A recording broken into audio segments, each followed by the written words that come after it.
Live everywhere. Daily Kos Radio on netrootsradio.com presents David Waldman. Kagro in the Morning Show.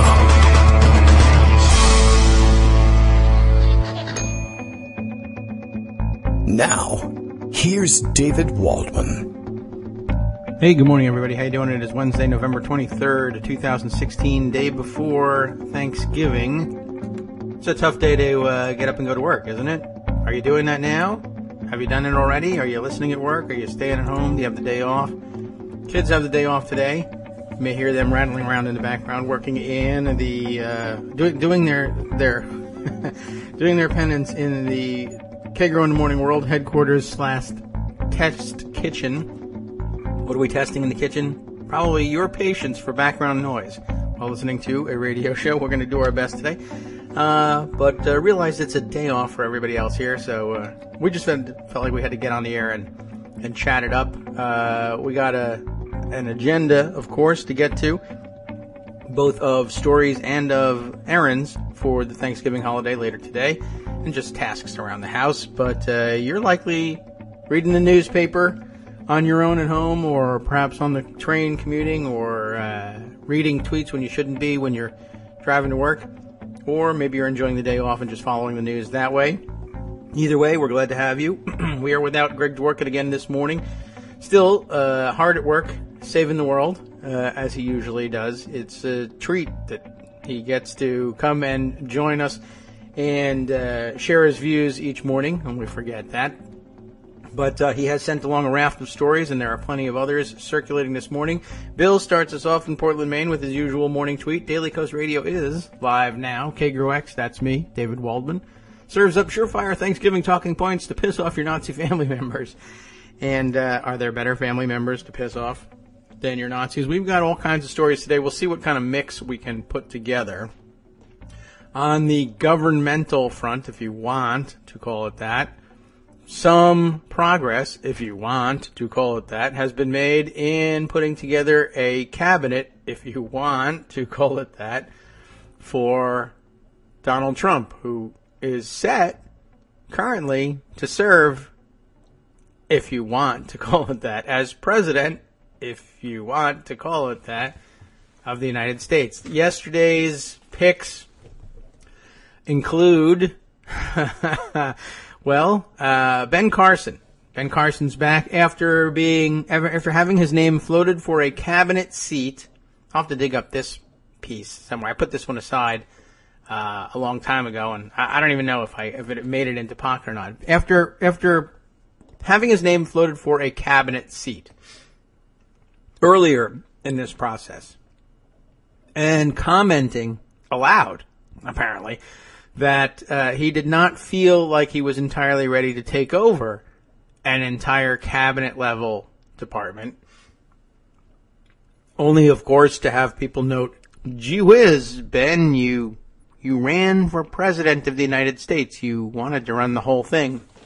It is interesting what the surprise victory, if you want to call it that, by Donald Trump has revealed about. Remember when? By the way, remember. I'm now reminded. Wasn't this remember all the talk about the deep bench that Republicans had? Well, not only did Donald Trump clear that bench, but as it turns out, individually, each of the people who ran for president are one at a time realizing, oh my God, I could end up in the cabinet here, and I can't do this. What are you kidding me? Although Mitt Romney, I guess, is still under consideration for Secretary of State, and he hasn't yet said that he couldn't do it. It really is rather amazing. He ran for the whole thing. Oh yeah, I should be president. Well, you want to take a cabinet job? Oh my God, that's over my head. Sahil Kapoor has that story per Jennifer Jacobs in his Twitter feed this morning, and I follow Sahil, but not Jennifer Jacobs. Maybe I should. But here's the thing. This is the tweet, Trump has offered Ben Carson HUD secretary per Jennifer Jacobs. That means that he was offered the job, not like, I'm going to give you the HUD secretary, whoever that is currently. You get to keep him. You have to clarify these things under the Trump administration. So let me put this one aside so that I can share it with you later. Carson's spokesman said last week he's not fit for a cabinet job. That is to say, Carson's business manager, Armstrong Williams, I can't believe that guy's in the news again, said Carson has made clear he has no experience in running a federal bureaucracy. Maybe that should have been given some consideration before stepping into the presidential arena, but hey, that's not in the statement. The next item in the statement, though, reads, Dr. Carson doesn't feel like that's the best way for him to serve the president-elect, Williams told Reuters. He said Carson would remain a close advisor of Trump and a friend. His life has not prepared him to be a cabinet secretary, Williams said. So, welcome, Ben Carson, cabinet secretary, HUD secretary to be specific, Housing and Urban Development. And it was observed yesterday.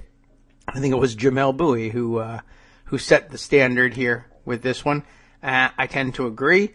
I have a sneaking suspicion. When he was originally talking about a cabinet position, or was originally considered, I think, and also somewhere during the campaign where they were just fantasizing about having cabinet positions available for Republicans, I believe Ben Carson said he might be interested in, or people floated his name for, education secretary. Though I'm not entirely sure why, but he's an educated man, and that, I guess that would do it. In Trump's mind, anyway. Certainly in Ben Carson's. But I think Jamel Bowie has it closer to the mark. I literally do. I think that Donald Trump and his advisors said, oh, urban. Who do we know that's urban? Of course, all of them are urban. Donald Trump is urban. But, of course, in their minds, urban means black. Do I know any black?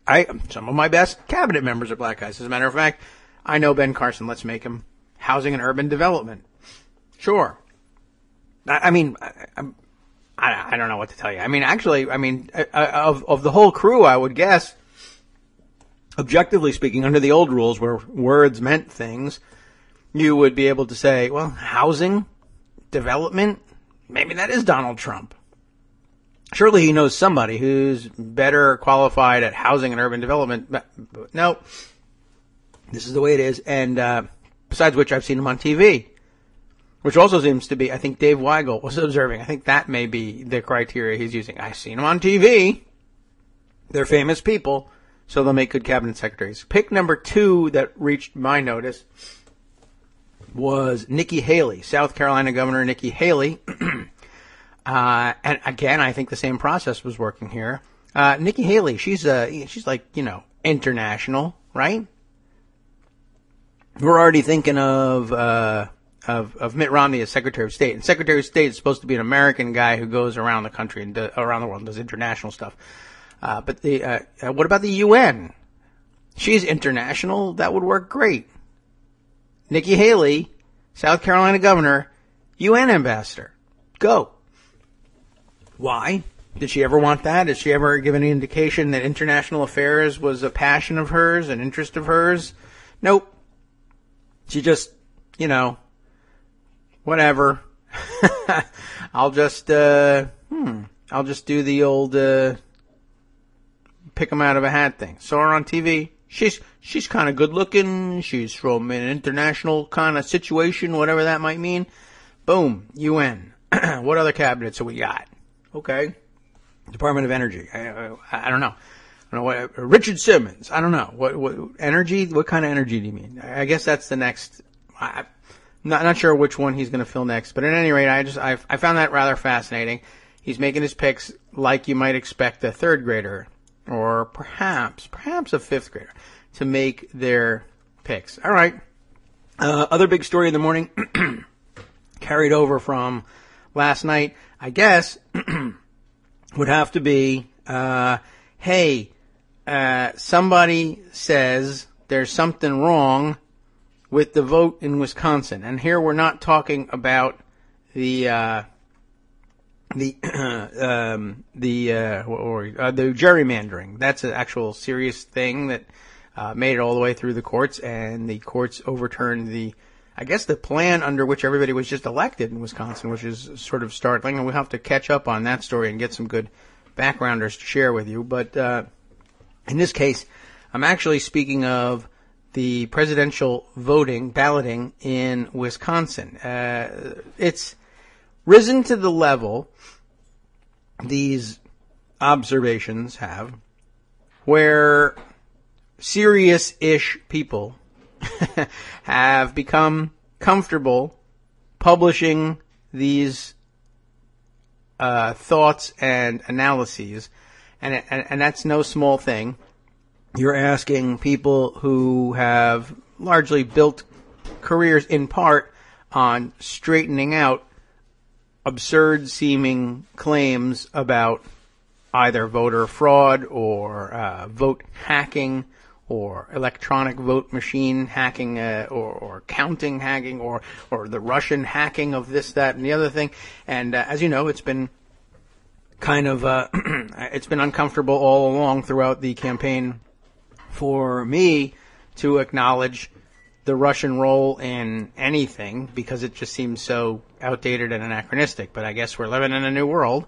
Gabriel Sherman, whose name we called quite a bit during the campaign, here is at New York Magazine summing up the current situation. Experts urge Clinton campaign to challenge election results in 3 swing states. Now, mind you, Hillary Clinton has already conceded, and that's a concession of the election occupies a weird gray area in the law, in our procedure.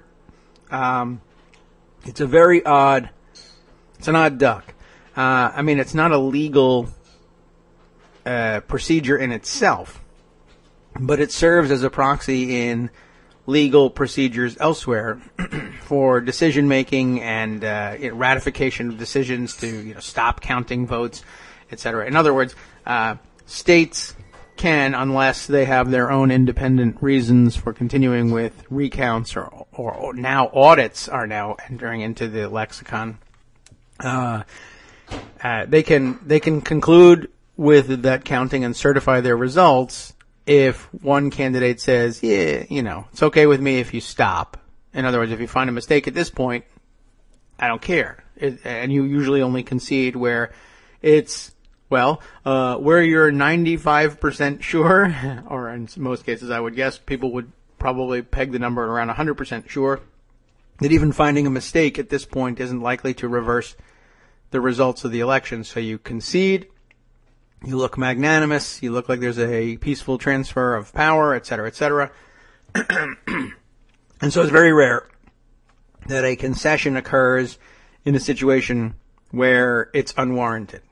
And I guess we last saw it in 2000 when Al Gore rescinded his concession for that reason. A concession doesn't, like I said, doesn't carry any real weight by itself, per se, but it can trigger some other things, and so he had to rescind his concession so that they could proceed with the recount in Florida. So, what's happening in Wisconsin, and who's behind it, and why does it rise to the level that we see it today? And I think the answer is they still don't exactly know what happened in Wisconsin, but they find themselves at the point where professors of serious-sounding chairs at universities known to be serious are willing to go on the record and say, mathematically, something super wacky has happened, and we can prove that it was super wacky, but we can't prove that it happened. And there we have it. I laugh, but it's just an awkward position to be in, and I don't know what else to do with it. I'll read you the article, and you tell me what you think of what Gabriel Sherman has to say. Hillary Clinton is being urged by a group of prominent computer scientists. That's pretty cool, right? And election lawyers. All right, that's serious. To call for a recount in 3 swing states won by Donald Trump. New York has learned. That is, the magazine has learned. The state already knew it. The group, which includes voting rights attorney John Bonifaz and J. Alex Halderman, the director of the University of Michigan Center for Computer Security and Society. That's pretty serious sounding. believes they've found persuasive evidence that results in Wisconsin, Michigan, and Pennsylvania, I like that pronunciation of it, Pennsylvania, may have been manipulated or hacked. Because now you're getting into one of those areas where people who spent a considerable amount of time either doing it themselves or hanging around and associating with people who said, no. For instance, 2004, all you people who say that vote was hacked and that John Kerry should have won that, no, you don't understand this, that, and the other thing. And I'll say, in my own examination of the arguments back and forth, I generally did find that anomalies were explainable with a number of different theories, none of which actually rested on magic or hacking, which sometimes felt like the same thing. I understood the concerns. I shared them emotionally, and I guess even intellectually at some point I said, well, okay, this black box electronic voting idea, it really does have a lot of potential for mischief. It's just, I guess, even at that point I really hadn't seen demonstrated persuasively, okay, but how can a person walk in, crack open a voting machine, and hack it in front of everybody and not be caught? And there were some demonstrations that said all you got to do is slip in one of these jump drives, but I mean, I don't know. I've seen electronic voting machines. I haven't used any because I believed them enough to say, yeah, I don't know. At least I certainly bought into the idea of, well, at least there ought to be some kind of paper backup in there so that you can audit things and double check the results. And I definitely understood the idea that, well, if you're just feeding electronic signals into a black box and it spits that out and says, it'll tell you how many people voted and it'll tell you how they voted, and if it manipulates the numbers, you have no ballot. You can't go back and count 500 ballots and say, this thing says 800 people voted. Something's wrong. And so, some of the machines are more easily auditable than others, but okay. I mean, I remember the whole controversy. I just never really felt like they were showing me that there was a mechanically feasible way of hacking these things. But then there are other points at which things can be attacked. But then other people who worked as election day workers inside the system kept assuring me these things, I mean, it can't be remotely hacked. They're not connected. They don't talk to one another. The various ideas that these things could be hacked, they who worked with the machines themselves, in many cases, were convinced it just wasn't physically feasible. Even if you were given infinite time, you could hack these things and you could get the job down to 30 seconds, even people said. But then that's one machine. Thousands more would have to be hacked undetected, et cetera, et cetera. But okay, people have put together better theories, and I've not, I admit, put together background reading on how those things were supposed to happen, because at some point I did dismiss them. I didn't believe that it was actually possible. I'm not even sure about this one here, but this one's being widely shared and widely discussed, and we will discuss it. I continue now after reading you the serious sounding credentials of the folks involved at the top of this effort. So again, we're talking about voting rights attorney John Bonifaz and the director of the University of Michigan's Center for Computer Security and Society, that's J. Alex Halderman. These two believe they've found persuasive evidence that results in Wisconsin, Michigan, and Pennsylvania have been manipulated or hacked. The group is so far not speaking on the record about their findings and is focused on lobbying the Clinton team in private, which for journalists probably means, hey, that's less credible. Whereas for me, that feels, hey, maybe that's more credible. That might be the way I do it too. If I really found something that I thought was serious, I'd be a little reluctant to go out there on a press conference and having people flash bulbs, as if people really use those anymore. The electronic flashes going off in your face and putting yourself out there for ridicule. I'd be talking to the Clinton team quietly too. That part rings true. But that's not enough. Last Thursday, the activists held a conference call with Clinton campaign chairman John Podesta and campaign general counsel Mark Elias to make their case, according to a source briefed on the call. The academics presented findings showing that in Wisconsin, Clinton received 7% fewer votes in counties that relied on electronic voting machines, compared with counties that used optical scanners and paper ballots. How do they mean? Exactly, and I took this to mean that the expected, that is, we know now how Clinton performed vis-a-vis historical performance by Democrats at the top of the presidential ticket in Wisconsin in years past. And although we understand that she may have underperformed, generally speaking, there was, it appears, a steady and more or less stable relationship between the rate of underperformance in each county vis-a-vis 2012, 2008 across the board in Wisconsin. But that the cuts were a little deeper in certain counties. And crazily enough, those counties were counties that relied on electronic voting machines versus those with optical scanners and paper ballots. That would be something. And wouldn't it be something not only if it were consistent across the counties that relied on electronic voting machines, but if the margin of underperformance was itself consistent across the underperforming counties. In other words, not only did she underperform in these counties, but she underperformed at the same rate, 7%. That is pretty odd. Based on this statistical analysis, and that's all it is at this point, Clinton may have been denied as many as 30,000 votes. And guess what the margin was in Wisconsin? Less than that, 27,000 votes, at least as of the time of this writing. While it's important to note that the group has not found proof of hacking or manipulation, they are arguing the campaign that the suspicious pattern merits an independent review, especially in light of the fact that the Obama White House has accused the Russian government of hacking the Democratic National Committee. I guess if you take that part at face value and you say, well, hacking's going on, there is that. But again, there's the assurance we have from election day workers that these computers just aren't connected. It's not something you can hack from Macedonia or Russia or next door, for that matter. Is it? I don't know.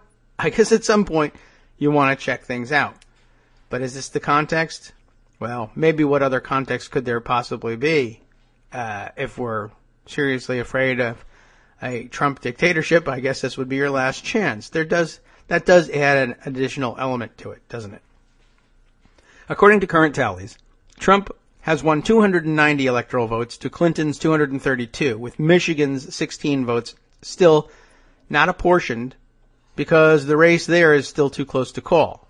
Now, as you know, it would take overturning the results in both Wisconsin, where they have 10 electoral college votes, and Pennsylvania, where they have 20, in addition to winning Michigan's 16, for Clinton to end up winning the electoral college, if that's what you're talking about doing. There's also the complicating factor of faithless electors, or members of the electoral college, who do not vote according to the popular vote in their states, as we have come to expect them to do, and in some cases where states require them to do. At least 6 electoral voters, I didn't know it was up to this number, have said they would not vote for Trump despite the fact that he won their states. That's something, too. Doesn't mean they'll vote for Clinton, by the way, and I guess we should be clear about that. The Clinton camp is running out of time to challenge the election, though. According to the activists, or at least one of them, the deadline in Wisconsin to file for a recount, they say here, is Friday. Now, everybody on the internet who's been yelling about it that I've seen have said it was today.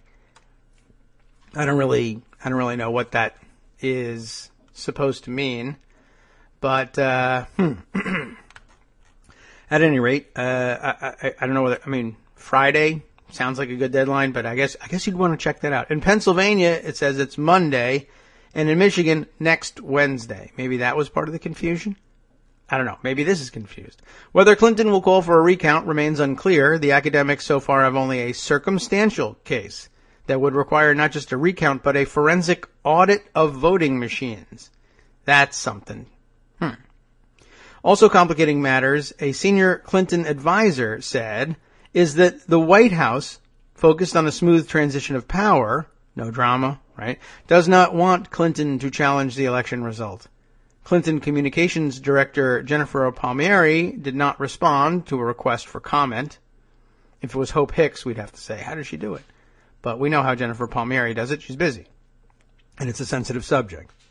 But some Clinton allies are intent on pushing the issue. This afternoon, that would be yesterday, I guess, Huma Abedin's sister Hiba encouraged her Facebook followers to lobby the Justice Department to audit the 2016 vote. Call the DOJ and tell them you want the votes audited, she wrote. Even if it's busy, keep calling. Well, that's the end of the article there. I'll borrow a phrase from a still unplayed Darwin Darko contribution. He ended his with, so ends the article. And I like that turn of phrase. I apologize, by the way. Today's a day I've done a lot of reviewing of the submissions from various listeners, some of which are out of date, and we may end up having to skip over them. But apologies again. Darwin, I know, had one in the wings, which I want to talk about regardless of the fact that it was submitted pre-election and is sort of out of date. But there's a certain point to it that I'll bring up later. But we have very many contributions waiting in the wings from our usual suspects, including Rosalind McGregor in Michigan, Brian Monroe in Canada, John R. in Texas. We got a couple, and a couple of them still usable. We'll be using them during the balance of the week, I'm sure. Anyway, this is a tough call, this one, and I guess I'll keep an eye on it. I mean, I certainly can't get too excited about it until I hear that the Clinton campaign is going to take it seriously, because I suppose if this deadline passes, it's all just shoulda, woulda, coulda. But the idea of auditing the machines certainly sounds like it's something, I don't know, I guess they ought to be doing at some point anyway. Electronic voting has always been kind of disturbing to me for all the reasons that it's disturbing to everybody.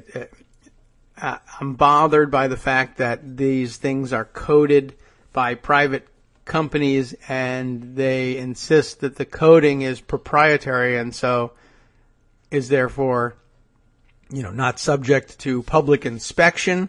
I find that hard to believe. I understand how it got constructed, legally speaking, but and how it could come to pass that a partisan legislature would authorize or even order the purchase of a certain private company's materials for electronic voting based on the fact that the proprietor is a prominent campaign contributor, et cetera, et cetera. It's dirty, but we understand how it works, which is I guess what explains the otherwise inexplicable refusal to simply require that any electronic voting equipment acquired by any political subdivision of the state has to run on open source coding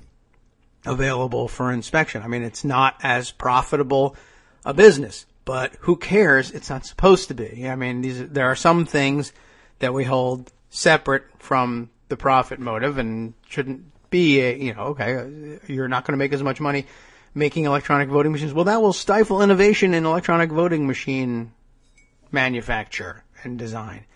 Who cares? A basic design that counts how people want to vote is all that. I'm not looking for any innovation in all of that. Collect the data, count it, and tell me what happened, and produce an auditable paper trail. The end. So, let's see. Oh, here's Twister Cat asking the question via Twitter. Your legal thoughts. Oh, I don't have any of those. Your legal thoughts on a court order or something for one polling place's machines or one machine. I mean, do I think it could be done? Sure. How would the order be worded? That can't be the question. I'm not sure what the question is there. Sure. I mean, do I want to see an audit? Yes. And by the way, here's how I'd handle the PR, the negative PR surrounding the audit. I said it last night, tongue in cheek, but it's a serious thing. You could actually, tailor for your use.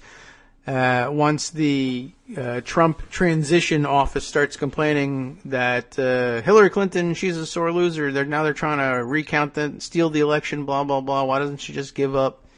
Everybody knows I won, et cetera, or whatever. However, whether the press puts the questions, it would be interesting to simply answer. Yeah, we'll be happy to release and endorse the election results just as soon as the ongoing audit is finished. Sorry, we can't help you. We'd love to release it. It's just that we're under audit, and I'm sure it'll be done soon. Because that just helps, fine. That's a good backhanded way of underlining the fact that, hey, tax returns at some point? No, apparently we're never going to get those, by the way. That, I guess, could be a good segue to our next story, which was about the time that Donald Trump spent yesterday sitting down with the New York Times, during which he revealed his plans to loot the Treasury, among other things, and to use the power of the presidency for personal gain and to violate the emoluments clause straight up. So that'll be pretty interesting. Let's take a look at some of that as well. Let's see some other comments coming in before we transition. Parlio says, I never get why Dems are not all over voting rights and election trustworthiness all the time as it affects them the most. That is a good question. I think I don't know the answer other than to say they recall probably being made to feel like they were nutty in 2000 and 2004. Which now, of course, we come to know as gaslighting, and we come to expect from the Trump campaign, and so we've been well set up for it. And I'm sure they've discussed that among the strategists at the Trump campaign, that we do, in fact, have additional latitude to, if we were to pull something like this, we probably will freeze most prominent Democrats in place before they complain and maybe get past the deadlines, because it's going to take an awful lot to get people who staked so much on tamping down fears in 2004 and 2000 in some cases to reverse themselves and to say all those things that I used to say were impossible are now possible. Of course, it now being 2016, methods may be entirely different and more sophisticated, and of course you've got more actors interested for more reasons in manipulating even small parts of the vote. So I don't know. I guess I have to say I remain open to it, as embarrassing as it is. More contributions, this time from Ballerina X. She says, computer scientist Halderman wants to clear up some points in the New York Magazine piece, which is great because we just read it and I'm unclear on it. And here's what's highlighted. It's from Medium.com. We could take a quick look at the whole thing, but let's hit the highlighted piece here that Ballerina X sends along. You may have read at New York Magazine that I've been in discussions with the Clinton campaign about whether it might wish to seek recounts in critical states. That article, which includes somebody else's description of my views, incorrectly describes the reasons manually checking ballots is an essential security safeguard, and includes some incorrect numbers to boot. Let me set the record straight about what I and other leading election security experts have actually been saying to the campaign and everyone else who's willing to listen. Okay, Alex, if I can call you that. J. Alex, if I can't. Go ahead and tell me. Oh, well, that's not actually in the highlighted piece. So instead, we'll take a look at the full piece because I want to know. And, you didn't have to send me the whole thing, Ballerina X. That was enough to catch my eye. Pictures work.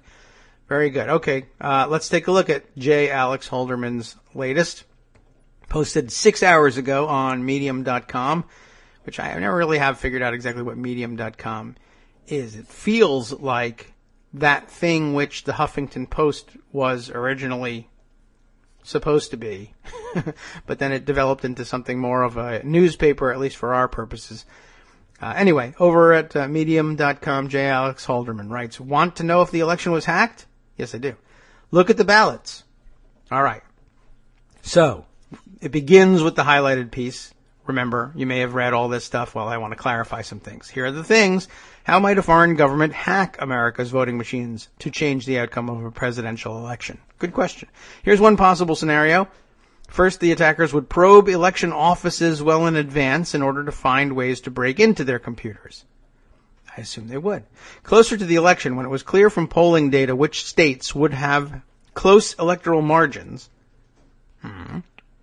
the attackers might spread malware into voting machines in some of these states, rigging the machines to shift a few % of the vote to favor their desired candidate. This malware would likely be designed to remain inactive during the pre-election tests, and that's one of the beauties of this kind of electronic infiltration is, you can, presumably anyway, program it to cover its own tracks. That's, and if you say, hey, something's wacky about this, let me hit the audit button that's built in because our awesome proprietor that we were forced to buy from said, don't worry about it, legislators. It's fully auditable. All you have to do is press the one-click audit button, and it'll spit out the message, everything's A-OK. If everything's A-OK. Of course, if something's wrong, it'll tell you that, too. And it may just be that the computer instructions are, if this button is pressed, spit out, everything's A-OK. How would you know? But okay. The bigger question, I guess, still looming is, and it's not, I don't know, is it addressed here? Maybe it is. No, I guess not, because it looks like there may be more here if we keep scrolling down. But I mean, he just jumps right to, well, here's how they would do it. They'd do it. I mean, this seems problematic to me. I'm sure there's more to it, and he's just not giving me the details because he thinks I don't understand it. But I don't. He's right about that. But to say, here's one possible scenario. First, you would find ways to break into their computers. Then you would break into their computers and put code in there that is instructed not to show itself until election day. And then it would do something.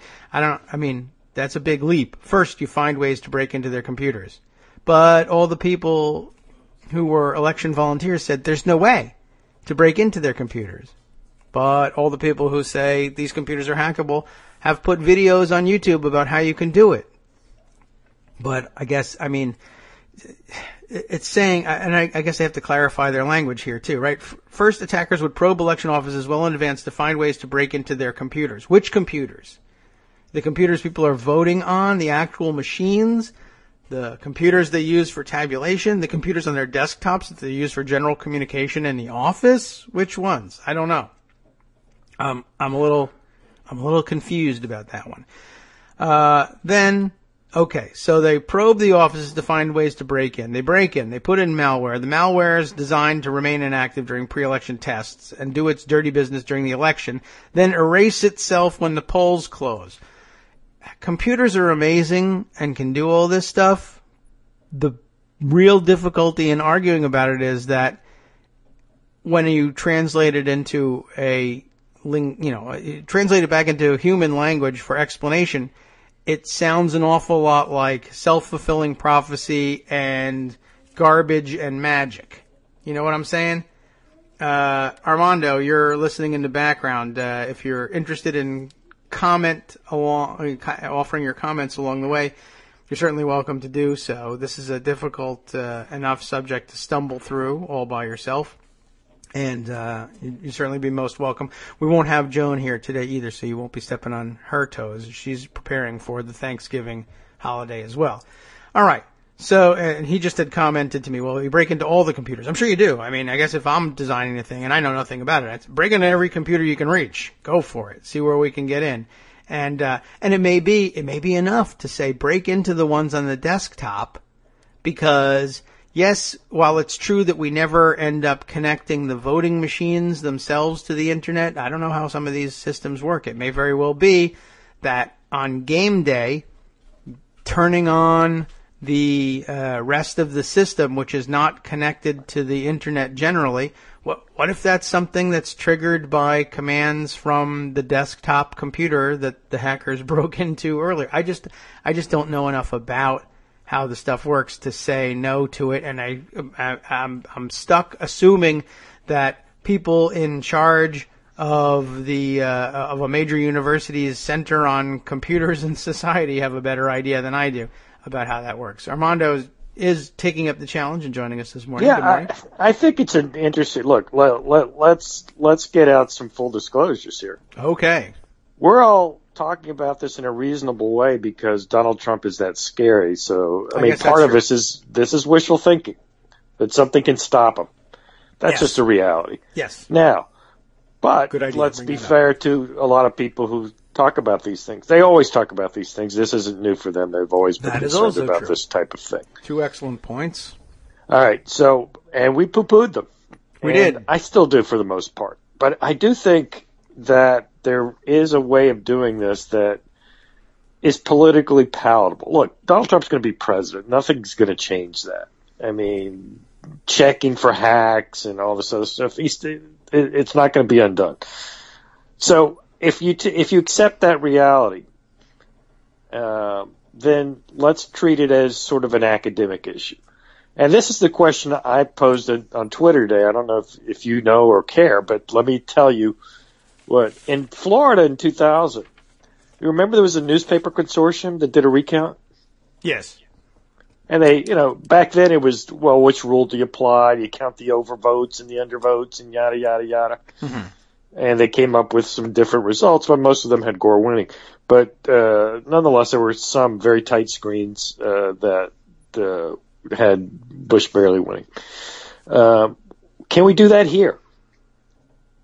Is that exercise possible here? Now, Florida has a very broad sunshine law, which is the state equivalent to FOIA.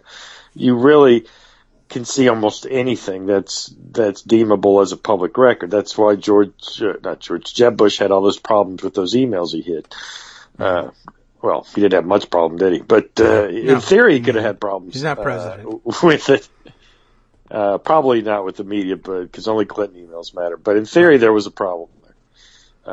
And he had private emails that he used to private account. So you got to see them. You have a right to see them in Florida. So everybody could get out the actual paper ballots, and you could pay for a recount that wasn't official. It was just an exercise. In this case, it was a newspaper consortium exercise.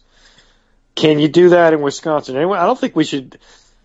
I think in a sense you might get more traction with the idea, and I think it's worth trying to do it this way. If you say, look, we're not talking about this to change the election outcome. This is truly an audit type of thing, and not a Donald Trump, I won't release my tax returns till I get the audit. No, the election is returned. It's over. Donald Trump won. But now we want to audit the results just to see what errors might have occurred. Mm-hmm. And what would be the justification for it? Well, we probably should do it more than we do it now anyway. I think that's fair. But in this circumstance, to separate it from Donald Trump, there was credible, indeed, the federal government said it, allegations of attempts to hack our electoral system. That's not conjecture. That's fact, right? Well, I mean, what was it? Our electoral system? And I know they said they wanted to voter affect the election. Voter registration rolls at the very least. Yeah, that's true. I do recall that. That was confirmed. And then tons of warnings were issued to election boards all over the country about attempts to hack. Yes. So it's not like this is completely groundless. True. That definitely didn't penetrate the public consciousness, but there is a record of that. There is a record of it. Okay, so I think that the political and public relations issue is tying this effort to an attempt to overturn the election. Now, that's perfectly reasonable in a way, but confidence in the election results is something that's very important. So you don't. I think, unfortunately, in that sense, you got to take the hit and basically discard the option of changing the result of the election if you want to pursue this. I don't think that we can. First, you're not going to convince anybody. So I think it just as a practical matter, if you really want something done, that's the way to do it. Now, that's a thought. For example, you were talking about hacking. I'm not sure what the mechanism is in a recount to check for hacking. You see what I'm saying? So suppose you get your wish and Hillary Clinton asks for recounts in Wisconsin and Michigan and Pennsylvania. Yeah. They're not going to check the machine for hacks. That's not the process as far as I know. No, there would have to be something in addition to that. You would have to argue parallel to that. Well, while you're recounting and since the official certification of results is being suspended temporarily while we have the recount going on, let us also conduct this audit during this period. So I suppose there's good reason to think that you're more likely to get your audit if you're also recounting. But yes, there is certainly the hope. I think recount supporters must be harboring some hope of overturning the results. Oh, that is the hope, and that's what's spurring this movement. And I unfortunately, if the problem with my suggestion, I believe, is if that's the way it's going to be, half the people are going to lose interest in it because that's not what they want it for. They want it to overturn the election. Yeah, it's very results oriented interest. It may be, but I do think that other people can possibly, reach that point where they say, "Look, all we want to do is just check. We're not going to change the election." Mm-hmm. We get that, but we want to make sure that something funny didn't happen. Now, look, or at least it's summer of 2017, and when it turns out that there was a hack, and in fact the election was stolen. Boy, oh boy, that's a hell of a story, and it obviously ruins or should ruin Trump's presidency, which he'll be well on his way to ruining anyway, I believe. Yeah. But I think that you can't be afraid of the result. And you'd say, well, I guess he's still president. We can't undo it. But, boy, now this is a real problem. We need to fix all this for the future. Think of it as a policy investigation. Yeah. What if you could hack our elections? Boy, that's a hell of a problem. Yes. I mean, we should feel confident that can't happen. And to be honest with you, I'm pretty confident it can't. Yeah. But that's neither here nor there. My confidence is the least of the concerns. And I also think it's magnified by another issue that is not fixable by an investigation. And that's this electoral college might be irretrievably broken. It never was good, in my opinion, but because the popular vote winner generally 95% of the time was also the electoral college winner, no one thought about it much. Right. But we've now had 3 of the last 5 elections where in 2 of the elections the popular vote winner did not win the electoral college. Mm-hmm. And we had a third, and people forget this because it would have been in our favor as Democrats. In 2004, if Kerry had won Ohio, and he only lost by 80,000 votes. Yeah. He would have been the electoral college winner and the president, even though he lost the election by 2.5 million votes. Yep. It's not working. I think it's broken. And people can poo-poo it and say, well, that's the rules. You can't have rules. And I posit this to you. 2020 comes along. Trump runs again. We get Bernie Sanders against him. And it's a tight race in the electoral college, and somehow Trump squeaks it out. But Bernie wins the popular vote by 5 million votes. You don't see a problem there? Who, me? Sure I do.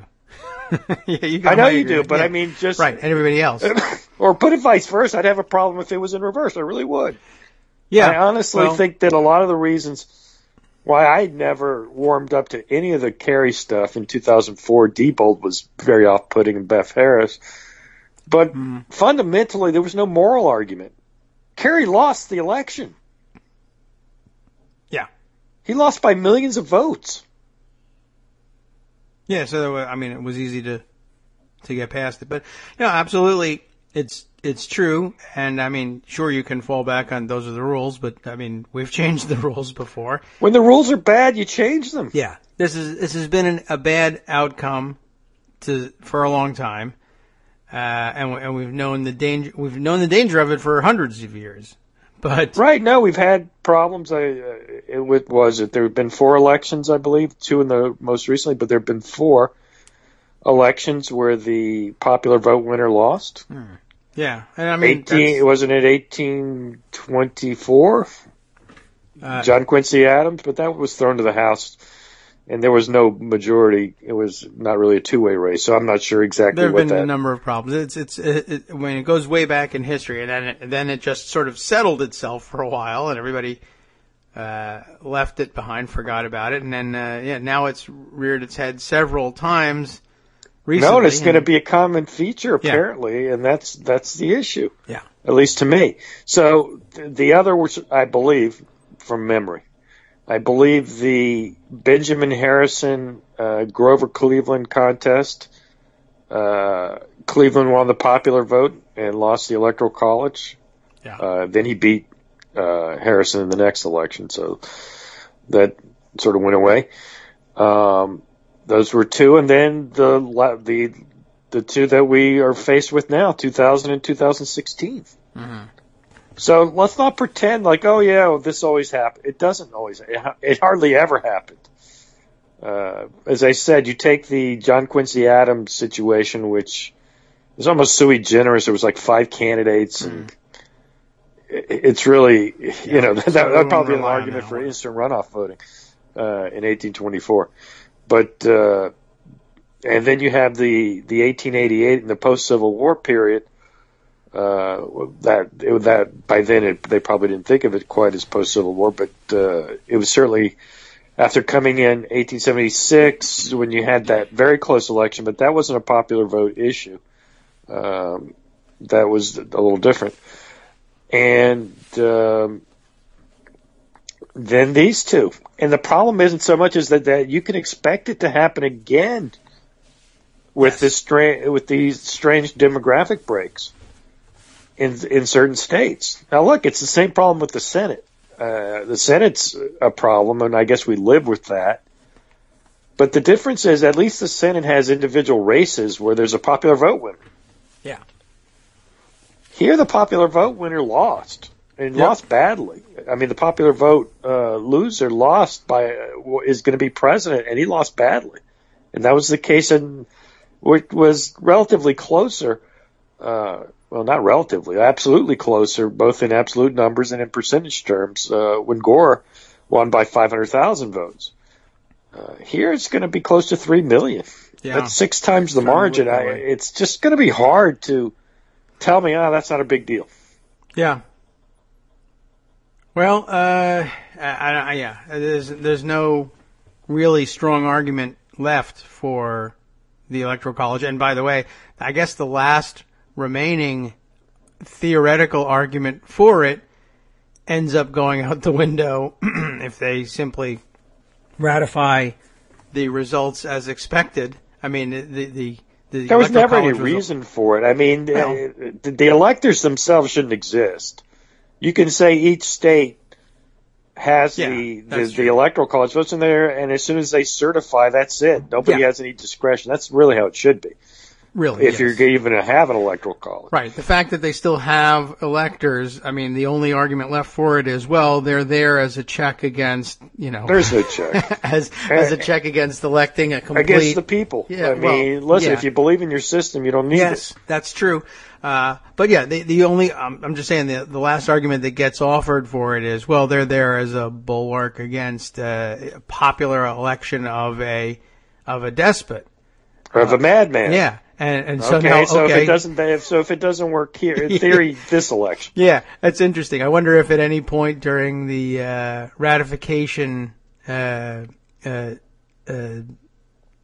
process and the state conventions or even the federal convention designing the Constitution itself, whether anybody said, so what's the story? I don't know, this doesn't make any sense to me. The Jeffersonians probably are saying, you're going to elect electors, and then the electors are going to choose, and what if they don't vote for the person that the people voted for in their state? Well, that's okay, because we need to give them leeway in case there's some popular freak out for a tyrant.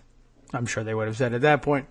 And everybody kind of nods their head. Yeah. Don't want the tyrants. Did anybody say, what if they vote for a tyrant and the electors say, okay, you can have a tyrant? What do we do with that? I mean, is that bad? It's bad. I mean, if you're going to have it, you're right. This is the election where you say, well, I understand that by our system, and indeed, they even have they could even argue it morally. Yeah, I'm sure. Which is the despot got less votes.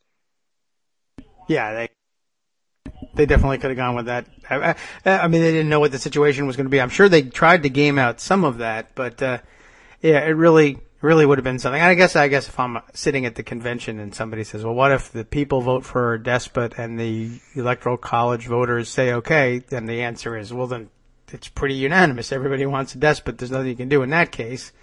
But you've left behind the fact that, well, no, actually the bulk of the people did not. But the electors feel bound nonetheless. But they're not bound. That's the point. Okay, but then they did. But I don't know. No, the absurdity of the institution is absolutely exposed here. Yeah. So, all right. Well, and of course the difficulty is that it's a binary thing, and one side is going to be happy and not especially motivated to change things, and the other is going to be furious and driven more than ever to change things. But changing those things requires 2/3 agreement and then 3/4 of the states. Listen, the political advantage to the Electoral College has absolutely swung now to the Republicans, so they're never going to agree to it. Right. By the way, I do just want to put because I think this is important, because you probably saw the Twitter back and forth from the poll nerds last night, basically just slamming anybody who said anything about auditing the vote and look, that's just nonsense. There's no evidence. And they're not wrong. Mm-hmm. Here's my problem with their reaction. They have said word zero from an actual elected official, the governor of North Carolina, engaged in a wild conspiracy theory. Yes. In the scheme of things, which is more important? They don't care, and in some respects, this is what's so annoying sometimes about these guys. Don't tell me that you think, okay, you're reading an article from Medium about some guy who says, oh, we should do this. Well, it's not like Hillary Clinton said, yeah, let's go do that. True. Hell, there's not an elected Democratic official that's saying that. Not a single one. Is that right? No, not one. There's a lot of them. If you know of someone, then but the point is, it doesn't rise to the level where we're ready at a moment's notice to say, no, you're wrong. John Lewis said it, or anything like that. I don't know who might have said it, but yeah, okay. Right, but good, okay. The point stands. It certainly isn't like there's this big movement among elected Democratic Party officials to do it. By contrast, there is the sitting Republican governor of North Carolina who's engaged in wild, outlandish conspiracy theories, which might be driven to execute an actual frustration of democracy, which is to throw the election to the North Carolina legislature. Yeah. That's a scandal. Yep. Why don't they apply all their know-how to these election issues, to denouncing that guy? You mean the I'm talking the Nates. Oh. I'm talking Wasserman. I'm talking all the guys who do all their numbers. That's a good question. Yeah, I mean, here it's just one one conspiracy theory undermining the integrity of the election system after another. And they do speak out. We really need to, to tamp down on these things, but they don't nip any in the bud, that's for sure. Well, they don't even say that, what McCrory's doing is outrageous. Yeah. Nate Silver has said not a single word about McCrory's challenge. Well, but he tweeted 52 times last night about how crazy this hack the vote thing is. Yeah. I mean, I'm sorry. Priorities. Yeah, I mean, that deserves to be mentioned. They're too into one-upsmanship. There's no policy behind them. There's nothing. And in terms of news, there's no comparison to what's more newsworthy. Yeah, well, I suppose until the Clinton camp makes some sort of decision, if they were to do that, then that would make it more newsworthy. Let me let you know a little secret. They're not going to do it. No, I don't think anybody thinks that they are. Although I liked the proposal you threw out there. Yeah. It would be interesting to say, listen, I'm not overturning the election, and I wouldn't accept it if it happened. I just want to know, as many people do.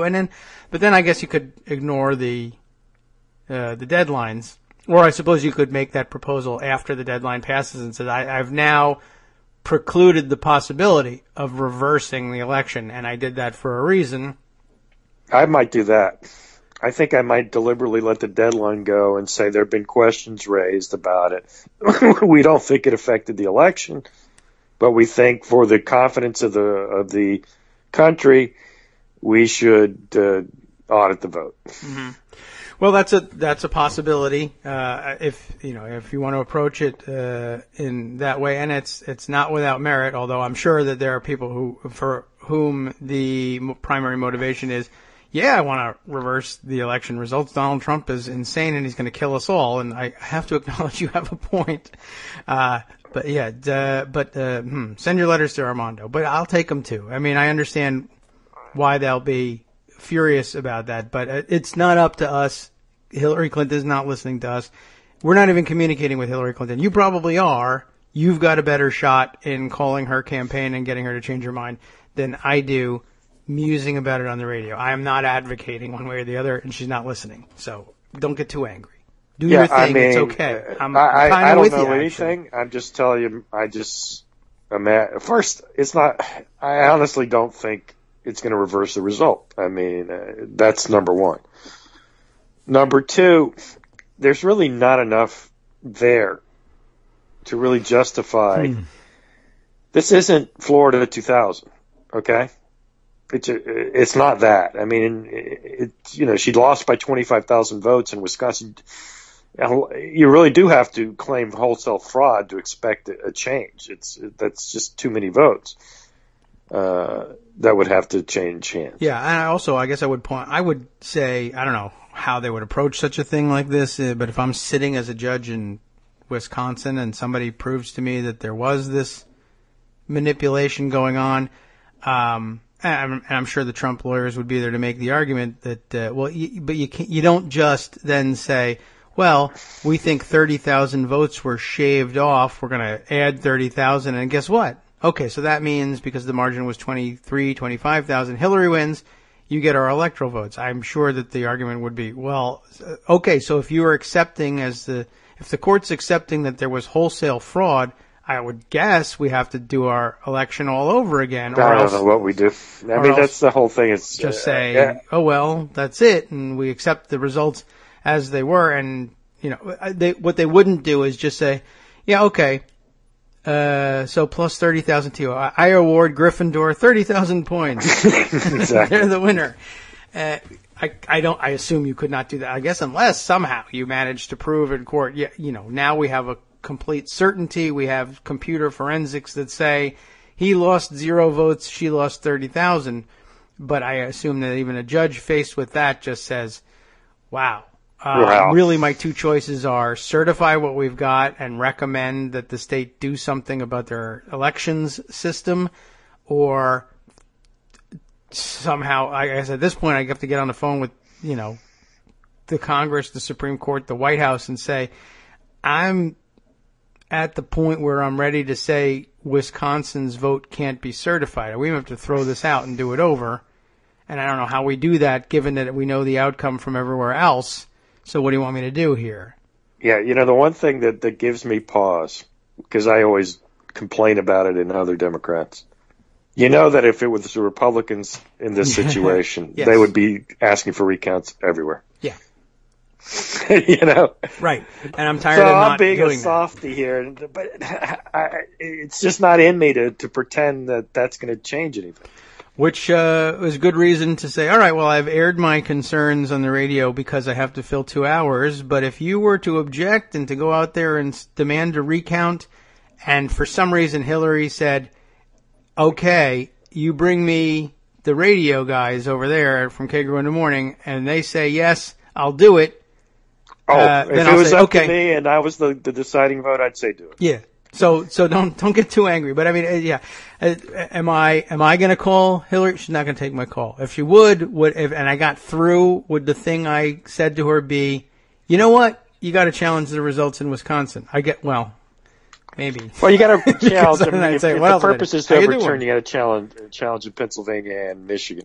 Yes. By the way, I learned an interesting thing about Pennsylvania that I guess any voter can ask for a recount in their own precinct. Yes. That's what a Pennsylvania thing to do. That feels like Pennsylvania and Massachusetts sort of old English colony thing to do.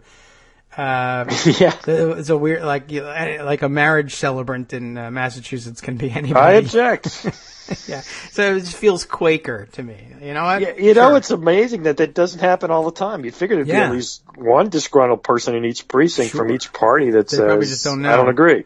And, a precinct is a small thing, so, I mean, to recount Pennsylvania, you're talking about organizing, Yeah, but you talk about one people. person. You don't need to have a petition even. You just need somebody to say it. Right, so I don't know. I would say go and recount that. So, yeah, Adam Bonin confirms that that's for real, and, I don't know. I guess if you live in Pennsylvania, go do it just to see if it's true.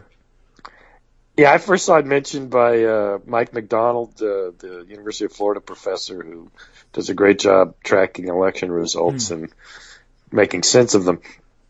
And I said, that just sounds crazy to me. Anybody can just spark a recount? Who pays? Yeah, I guess, yeah. I mean, that's why maybe people don't do it too often. Oh, do you have to pay yourself if you want it? Oh, I don't okay. know. Well, that would stop. Either they pay or, yeah, I don't know. I'm not sure who pays, actually, but even if it ended up costing the state, I guess people would feel bad about that to some extent, but I don't know. Now I guess go ask. And you got a week. It's a very interesting thing. By the way, let's see. Along the way, we were also had these observations shared with us. Parlio pointing out that the Stuxnet virus delivered to the Iranian nuclear reactors, the nuclear plants, delivered on a thumb drive. So that's one vote in terms of in favor of. Yeah, you can kind of surreptitiously stick a thumb drive in a computer and screw it up. And, I mean, I guess if you can do that to a nuclear power plant, it's a pretty good bet you could do it to a voting machine, too, except... You got to do it to a lot of nuclear power plants. You got to do it to a lot of them, and you got to do it... I don't know what these machines look like. I mean, if they're just PCs sitting there with a screen connected to them, and they've got USB ports sticking out, I guess... Yeah, but you got to do it 100 times, then, don't you? Yeah, or I don't know. I'm not really sure. I need to see some more explanation of how you would. I mean, and I guess the problem would be. So I don't know. Maybe you don't have to do it 100 times, right? You put it in one machine. But if they're not networked, right? But I guess the issue then is, what do you do with the machines after they're done voting? And you've only done one machine, but there's 10 of them in the precinct. But then at the end of the night, they close up shop, and if the procedure is okay. Now, either one by one or all at once or however we work these things, all of these machines have to be plugged into our counting machine. And whether it goes first or third or 10th, by the time you plug in the one that the person with the thumb drive visited, that's all it takes. Now it's plugged into the one that's doing the counting. It goes kablooey. It does the counting differently. And there's no outward sign that anything has changed. Then you take the counting machine and you drive it to the county office.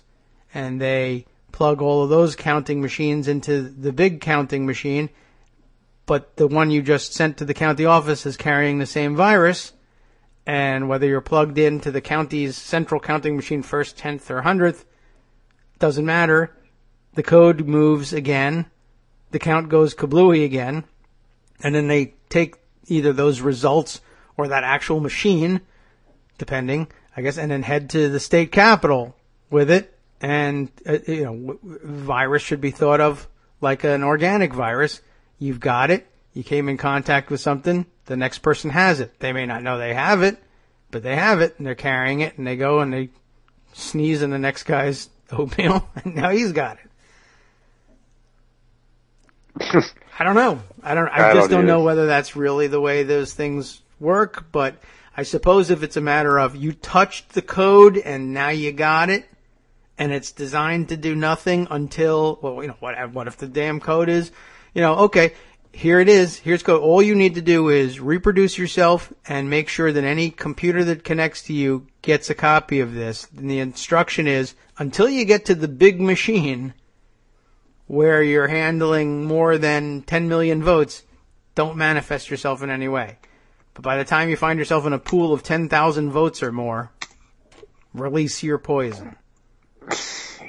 I mean, I guess, if you can magically design anything, then yep, I just hacked it. But I can't write that code, but presumably someone better than me can. I mean, I just think that unless I misunderstand the system, it's hard to get it into enough machines. I mean, my understanding is they're not networked. Yeah, I don't really know each individual voting machine the data moves is independent, but yeah, it certainly is that way in Florida. I'll tell you that it's hard to do that in Florida. I guess the question is, essentially, maybe the what would we say? The comparison would be, I guess if you have 10 voting machines, right? Somebody comes in and puts this code on your thing. There's two ways to approach it. One would be, when I put this thumb drive in, I'm going to upload code that makes this machine count wrong, in which case you'd have to put it into all 10 machines, and you'd have to do that, or as many as you can, and in as many precincts.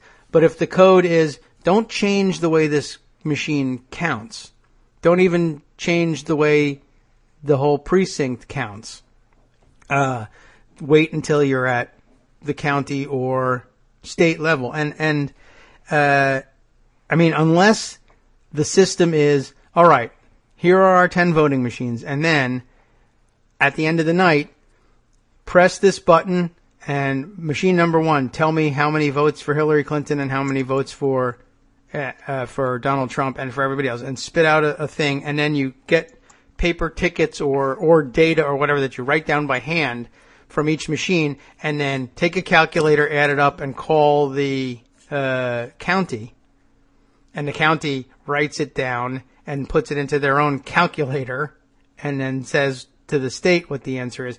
But I have a feeling that, part of the system, the modern convenience of electronic voting is supposed to be that no longer is necessary, and that capacity for human error is removed.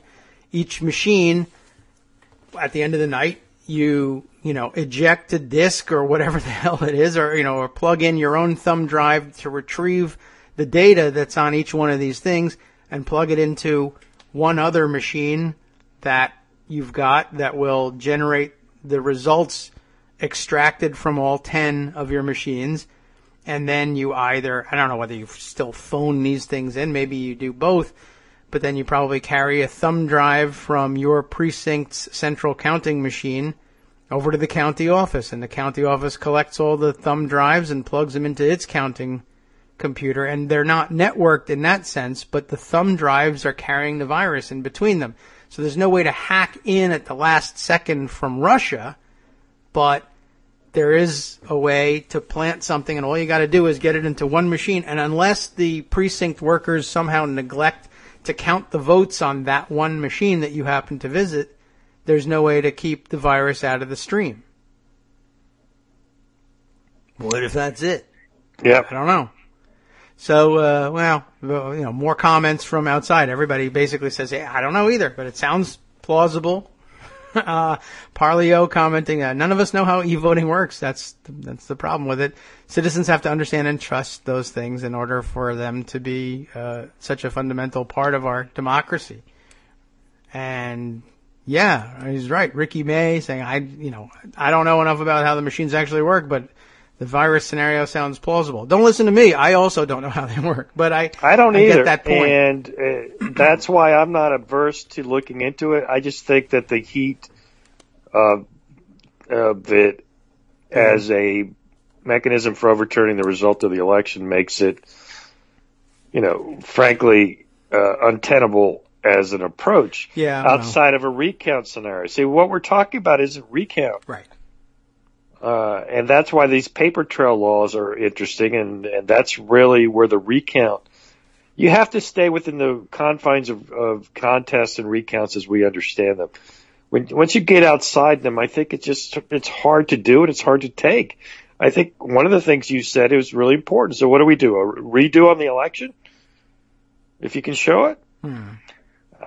I don't know. But again, as you said, when someone said, "Well, you're the guy, it's your decision, what do you do?" Well, I'd do what a Republican does. I'd probably call for the recount. But I can't ask Hillary Clinton necessarily to do that. And other Democrats, it might have bad political consequences in a sense, but maybe it won't because it never seems to hurt Republicans, right? I guess if you really want to, I'll put it this way. I have the same feeling. Certainly it occurs to me all the time. They would never hesitate to do this. Why do I hesitate? And if the answer is at the end of the day, the way I feel about it, well, it's actually uncomfortable, embarrassing, etc. Certainly somebody would remind me, and they'd be right to remind me. Is that what this is all about? Is making sure that you're comfortable as opposed to, integrity of our democracy? Okay. You got me there. And as we're reminded by the Trump supporters T-shirts, the password, I guess, of the day is F your feelings. So all of them, including not only F my feelings about Donald Trump being a crazy maniac and a racist and enabling racist dictatorship in the United States that ends the world as we know it, but also F my feelings about being uncomfortable about overturning the results of the election. So screw that. Carry on. I have no objection to anybody who wants to do it in those other contexts. If it were up to me, I guess, or if I had a seat at the table, I'd counsel that kind of caution and say maybe it's something if you just can't bring yourself to pull the trigger on a recount, you want to audit the machines for the audit's sake outside of the context of a recount. That would be perfectly fine. But on the other hand, 10 people here argue the Republicans would never hesitate to do this. This is why we lose. And I would say, I think you have me there. You may be right. Go for it. Yes. I mean, that's it. You have me. And that's why if it happens, I'm not going to say you made a mistake. But you're not going to put us on the wrong foot for 2020 by asking. It's people could worry about that, but it'll be forgotten by then. Go ahead. So I'm okay, so I won't stand in your way.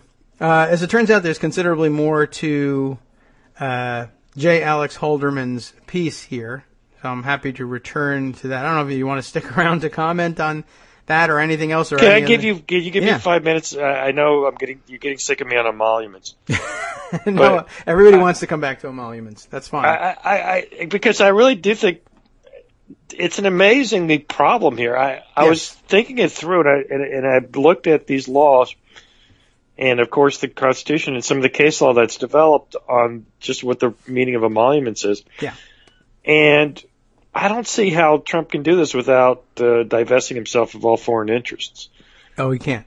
But there's no blind trust that works here. There's nothing he can do and comply with the prohibition. But I think the intention is to not comply. I've looked at it, and I don't see how blind trust works. No. The other problem I see is, and I don't know how you fix this one, it's the debt he has to these foreign banks. Another problem. I mean, anything he gets, if he wants to renegotiate terms, particularly a lot of these banks, are government owned. I think the loans he got from the Middle East are going to be problems. I think that the United States government may have to buy those loans. So that he owes it to us as opposed to a foreign entity. And I know that sounds weird, but I mean, if you take these stuff seriously, you're right. It's there. I'm just about to say, clearly, if it's going to cost the national treasury the money, then you're going to want to get the best deal, which of course means that you would have to try to buy the debt for pennies on the dollar, saving him personally millions upon millions of dollars at the cost of direct. Well, no, I mean the obligation would remain if you could get it. The United States government wants to buy the debt. And it's $100 million, and they get it for $50. Yeah, ordinarily. Trump still owes $100 million. Ordinarily. You have Trump, of course, didn't want to negotiate with us, but at least he's negotiating with us, not with a foreign country. True. And I mean, that's actually, it's not a bad proposal, and frankly, the Bank of China ought to be very interested in it, and would probably take, you want to swap debtors instead of Donald Trump, noted defaulter? You want to give you the United States Treasury? That's true. We could just issue some T-bills and buy it that way, definitely. Yeah. No doubt. You can have it. Definitely. That's a great deal for China. The Chinese would take it in a minute, and of course, how would that sell for the Trump supporters? Yeah, the Treasury just sold a bunch of bonds in order to pay billions of dollars to China. Okay. To buy his debt. Yeah, to buy, but I mean, look, I'll do it. That's a good solution, though, isn't it? Yes, I think so. It lays the burden on, and he doesn't care. I mean, it actually ends up being a win-win, but still illustrates to people who love him so much but will never care and will never accept anything negative about him. So maybe it doesn't make a dent. Let me go even bigger on you. Yeah. Maybe the government buys his foreign interests, his buildings and his business dealings. And then we park it and we divest of it like we did with AIG. And then we take our time and sell it. Huh. Okay. That's worth looking into. You could get it's as opposed to a negotiation. We agree. Okay, this is going to be the fair market valuation for all your properties. Mm-hmm. If it's adds up to $1 billion, then it's $1 billion, and you get paid either right away or over time, whatever you prefer. Yeah. And then the government takes its time and sells it when it wants. I guess it's certainly a great thing to think about. It would have what I was going to say about both this and buying the bank debt is one of the complicating factors in this is that we have the government do it, but in short order the government is Donald Trump, so he's he can't be the person doing it, obviously. Yeah. Anyway, that's why I'm proposing to you an agreed independent fair market valuator. Yeah, of his properties. Right, and even that, I mean, that'll have all sorts of difficulties, but it's the best approximation we can make for it, unless somehow if you can get him to agree to it by lunchtime, then maybe the Obama administration can handle that for him. But, it's a great idea. Obviously that's not his plan. His plan is to, frankly, let's be honest. Just do it. It's to grift. I mean, that's the whole idea here. Yeah. I mean, I don't know that he thought about it that much during the campaign because no one really asked him enough. He just said, blind trust, and right. Those magic words answered the question, which was ridiculous. But now he's actually thought about it, and he said, you know what? I didn't think about it that much, and I think it's possible he didn't think about it that much. That's the New York Times view. But I can make a lot of money with this office. Very Blagojevich here. Hey, I've got this thing. This is worth a lot. Why would I give it up now? Yeah. No one's going to stop me. That was what was said yesterday in the New York Times. Somebody told him, hey, you have no legal problem here. I don't know if you saw that quote. Yes, I did see that he had been advised to say something like that, yes. I don't know why.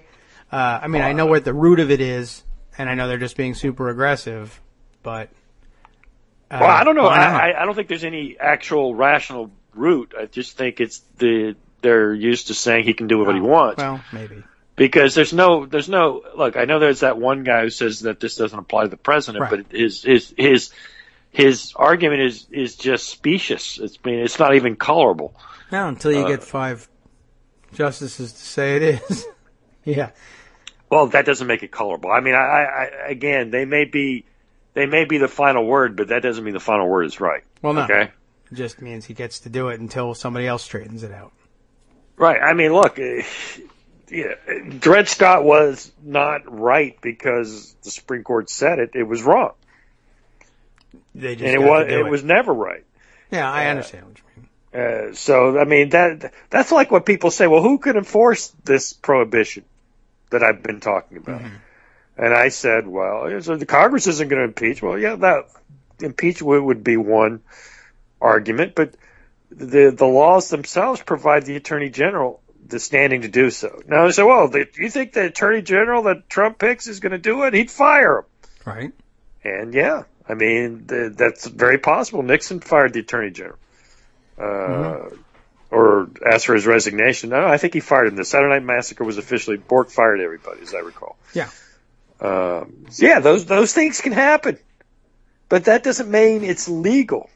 That's extra legal. That's just, that's how dictatorships operate. Now, it's possible that's what we're going to become.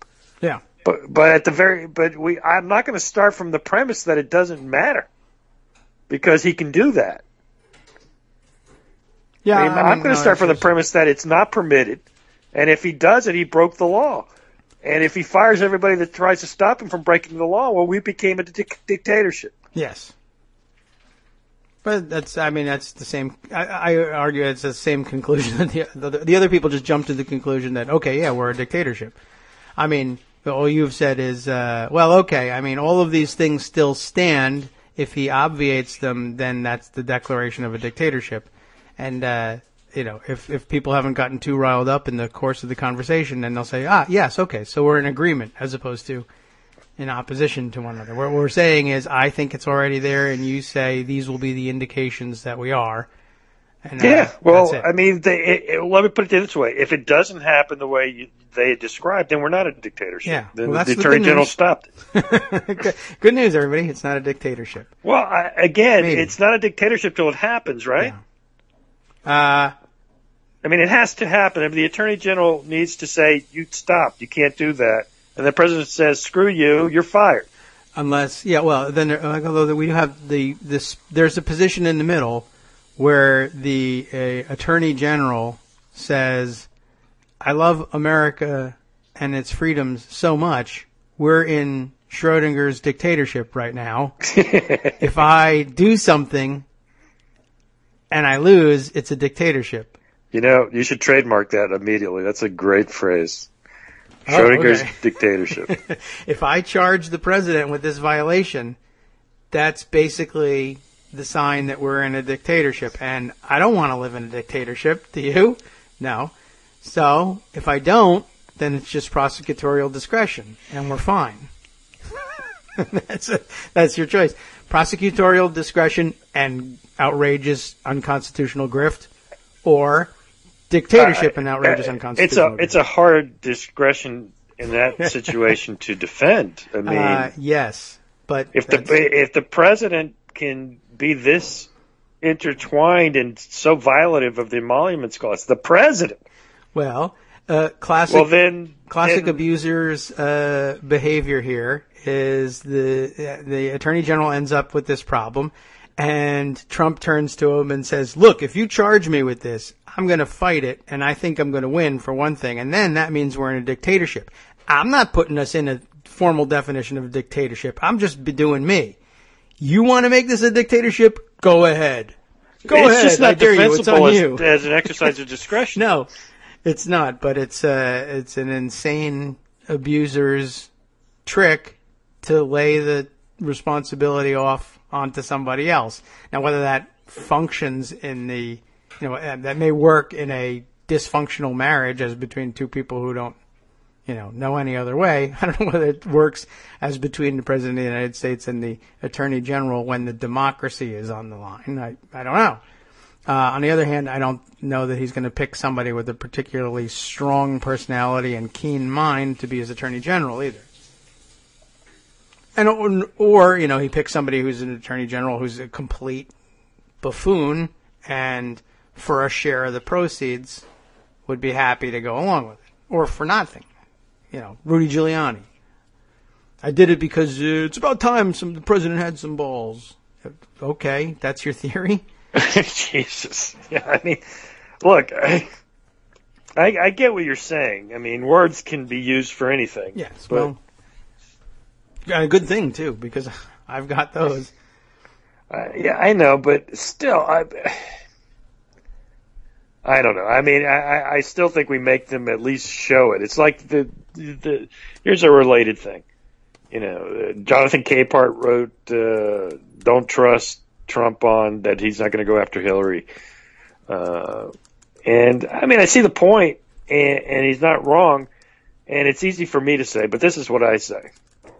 I would ask Hillary to say, I don't want a pardon. I don't need a pardon. I didn't. Right. Yeah, look. Yeah, this is pretty funny.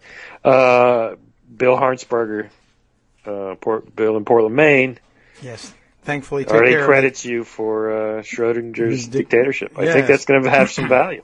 I hope it works. There's no way I was going to be able to look up the spelling and find umlauts on the keyboard while I was talking to you. That's true.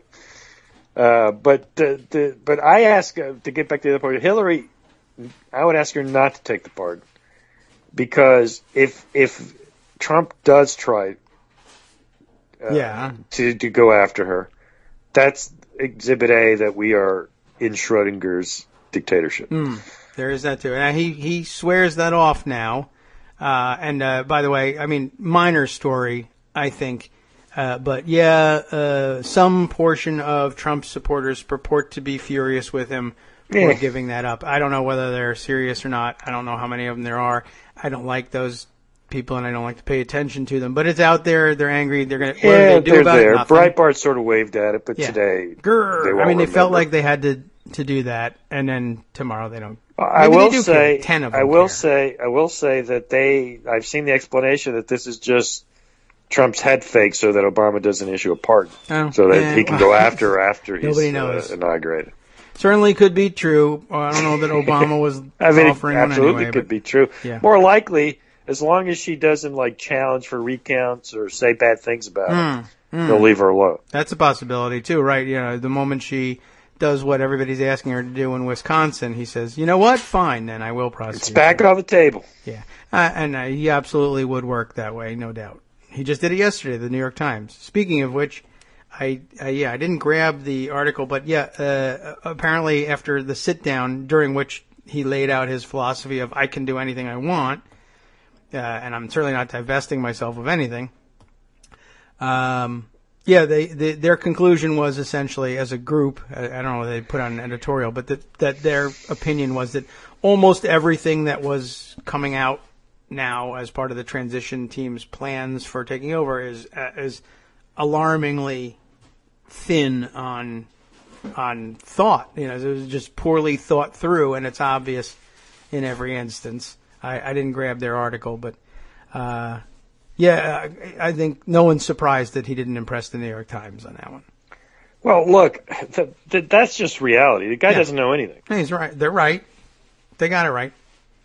I mean, he doesn't know anything. And on some level, he admits he doesn't know anything. Remember, I think just a few days ago, he was quoted as saying he doesn't read much because he grasps things quickly. He doesn't need the whole story. Just give him three parts of it, and he'll decide, and boom, and it'll be the right decision. It'll be the greatest decision ever. It'll be a big, beautiful, big league decision, and that'll be that. He said as much about his first interest in getting involved in governance ever when he wanted to be appointed by Reagan to negotiate arms control treaties. What do I need to know? Everything you need to know about. Is that true? Yeah. I had. One of his earliest quotes was. Oh, wait! I remember that story. I can learn everything you need to know about missiles. Screw you guys! I'm launching today. Something like that. But he said, what do we need to know about nuclear missiles? I can learn everything there is to know about nuclear missiles in an hour and a half. I'll go in there and I'll do my great deal. That's what he said. And you know what? It takes a long time. And it's not because you have to know how to build a nuclear missile. Although in some cases it is that you have to know how to build a nuclear missile because, you get into negotiations about dismantling and the other side says, I've dismantled my nuclear missile. And if you know how they're constructed, you say, that's not dismantling. It will take you an hour to put those panels back on and launch. Yeah, a related thing. Tulsi Gabbard in her meeting with, at least as reported, her meeting with Donald Trump about peace in our time, didn't mention the word Iran. No? No. That's a big thing. That's a big thing. There's a couple of reasons if Tulsi Gabbard actually was a serious person and not a disgrace that she is. She should know that one of the big issues that Trump talked a lot about was undoing the nuclear deal with Iran. Yeah. Which is likely to lead to conflict. And I would assume shooting conflict with Iran. Because if you back out of the deal with Iran says, great, I get to go make my nuclear weapons now. And you say, oh, no, you don't. Well, how are you going to stop them? Make a great deal. Yeah, well, okay. Those are nice words, but you know right. that this and again, this may be a little weedy, but I do think it's interesting to see the reaction of the Israeli government to this, because I know they ostensibly are against the Iran deal because they don't trust Iran. But then what's the option? And I've always wondered what Netanyahu has in mind here. Is it you and him fight, or you give me the clearance to go fight? I don't know. And I'm also kind of curious to see what the Israeli position is. And I don't mean this in any pejorative. It's not like I'm being anti-Israel. I'm actually genuinely curious what their position will be on Russia and Syria. Yeah. I don't know. I mean, look, you talk about not knowing stuff. I know a million times more about these issues than Trump. I mean, it's not even funny how much more I know about this than Trump. And I know nothing about these issues. But he's the one that's going to make the decision. Yes. I'm sure he knows nothing about these things. I mean, the word Iran is in it. So that's it. He's got a conclusion now. Or Syria. Yeah. Or Russia in Syria. Or Erdogan in Syria with the Kurds. Mm-hmm. This is hard stuff for the smartest, most diligent, most integrity-filled people you can find. So what we have instead of that person working on this, and I'm not saying Hillary was that person, but she was closer to that ideal than Trump was. Mm-hmm. Now we have the dumbest, the least curious, the most unstable person involved, and is being advised by people like General Flynn. Yes. Who's a maniac. This is literally General, what's the guy's name? General Ripper come to life. What's his name? Oh, yeah, I don't know. He's come to life. I mean, it's Curtis LeMay without the intelligence and reason. Right. Okay. Yeah, there's no redeeming. There isn't, and I know I'm going over well, there's that, but then there's the 800 other huge problems having Trump be president has now. And you're right. Yeah. It's just one. That's one that grabbed my mind today, and tomorrow I'll think of another one. Yeah.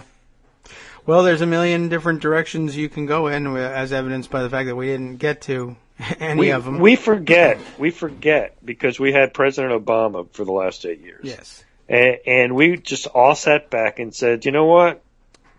He's a smart guy. He's a reasonable guy. He might not make the best decision because that may not be makeable.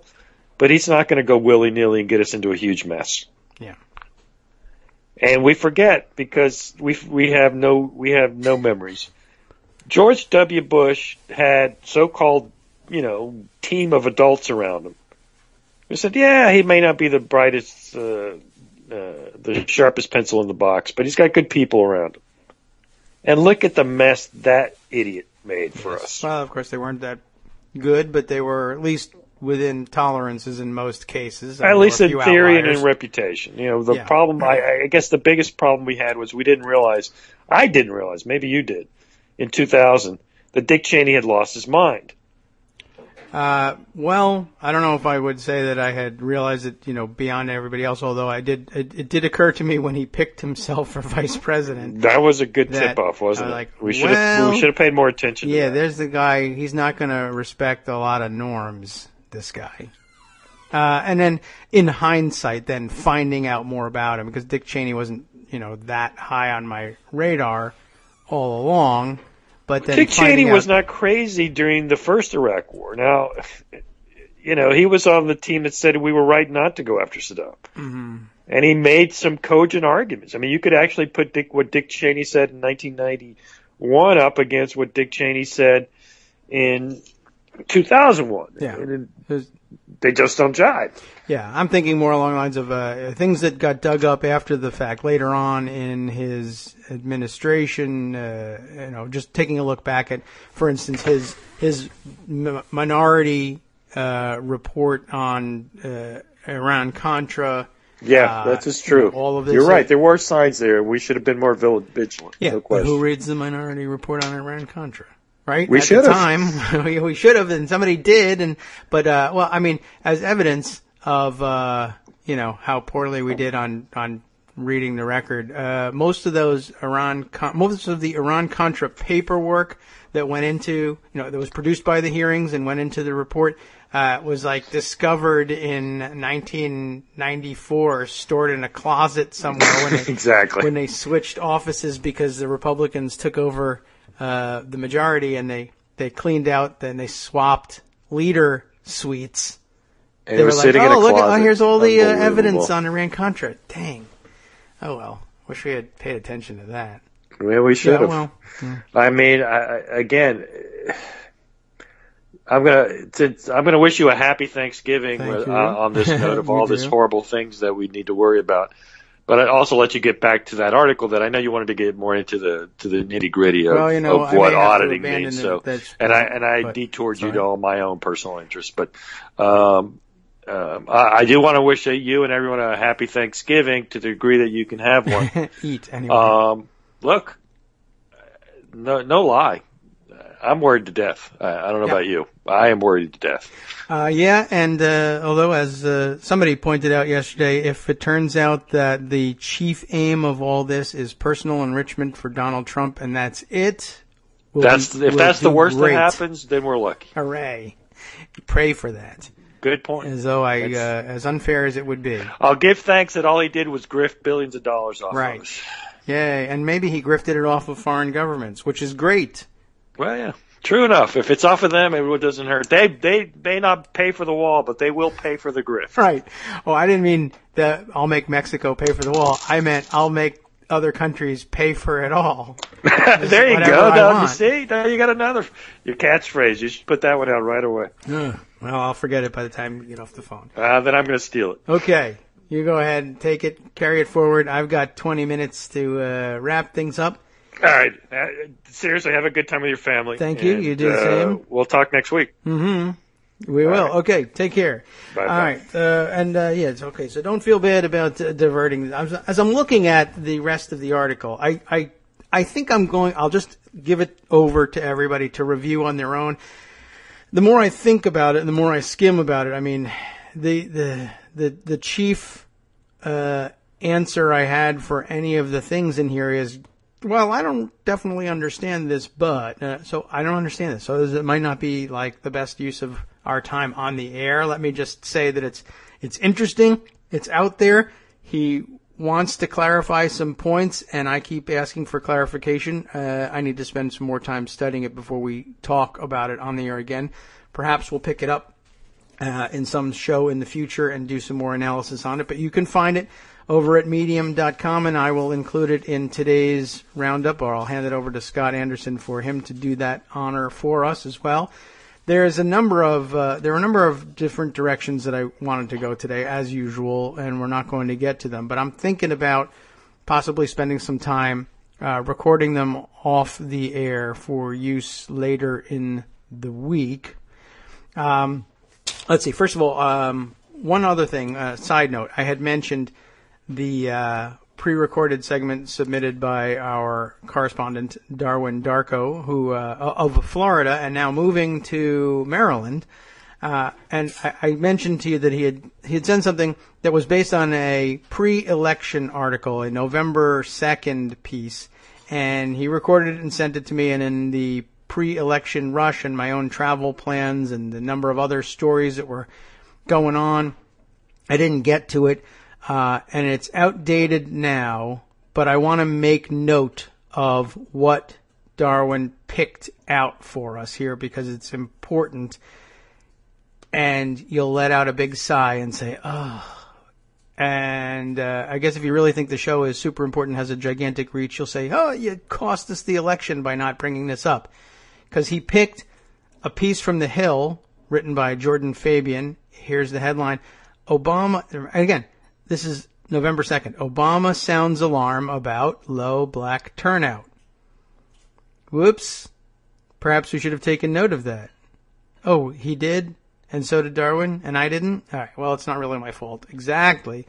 But now it's something I wish that we had talked more about, don't you? And it's just that, essentially. President Obama sounding the alarm about low turnout among black voters in key battleground states, I guess in early voting, arguing it could sink Democratic nominee Hillary Clinton's chances of winning the White House and put his legacy in jeopardy. He was making an appearance on the Tom Joyner show, and said just that. Basically, of course, admonishing people not to forego voting, even though it's difficult. It only, it can take a long time in certain precincts, but he's making the point of it's an easy thing to do. Go vote. And as Darwin reminded everybody, take a friend with you. I obviously don't really think that playing it on the show was the difference in the election, but I will say this.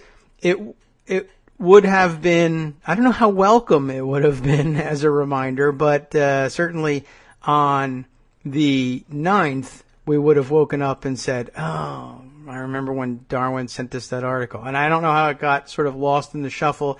I was halfway out the door with travel plans at that point, and I was so backed up with other submissions that people had sent, I just didn't. I got to find a better way of organizing and stacking these things up. And I think I've got it. I've just created another page in my soundboard here where I can store all of the submissions. And I think I can put them I can just move them around so they're in chronological order so I can make sure I get to all of them. And we'll catch up. We will. I know there's a lot of things outstanding there.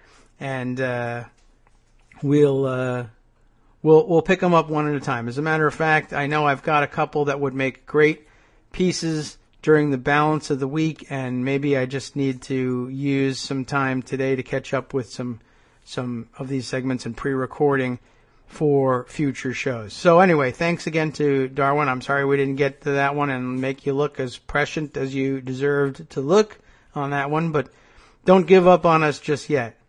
So what else have I got in pocket that needs to be discussed today? Oh, look at this.